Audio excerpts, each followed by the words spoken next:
ডাইল্যান্ট এবং ডিটারজেন্ট ভালোভাবে মিক্স করার পর আমার ওয়ার্কিং রিজেন তৈরি হয়ে গেছে। এখন আমি প্রয়োজন মতো কিছু ওয়েল নিলাম।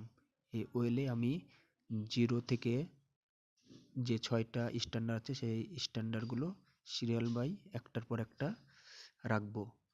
দেখেন প্রথমে আমি একটা রেখেছি, ওইটা হলো 0। এখন আমি আরেকটা রাখবো, এটা হচ্ছে 0.5। এই 0.5টা 2 নম্বরে দিব। একইভাবে 1, 2, 5 যতগুলো স্ট্যান্ডার্ড আছে সবগুলো আমি সিরিয়াল বাই সিরিয়াল সেট করব।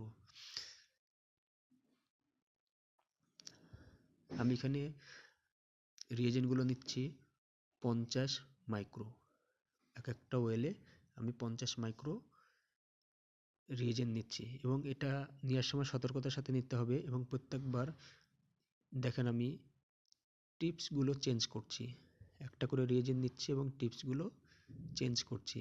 এদিকে খেয়াল রাখতে হবে একটা টিপ দিয়ে জন্য আবার সবগুলো রিয়েজেন্ট না ওঠানো হয় এবং অনেক সাবধানতার সাথে এই কাজটি করতে হবে, না হলে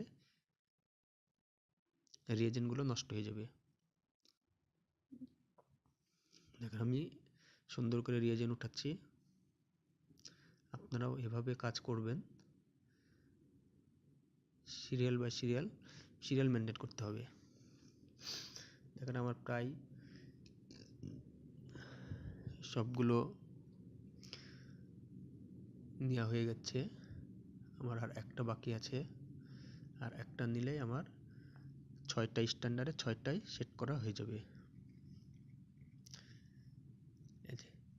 এবং আমি 2টা স্যাম্পল নিয়েছি, এখন আমি কিভাবে তা সেট করবো দেখি। যে আমি যেটা নিচ্ছি এখন এটা হচ্ছে এনজাইম কনজুগেট, যেটা হচ্ছে 1:19 মিক্সড করলাম।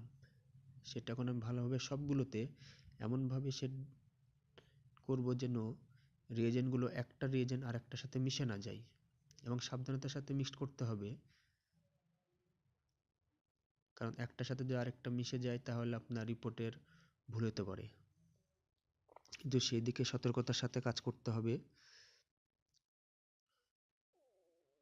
দেখেন আমি সবগুলোতেই সমানভাবে দিচ্ছি।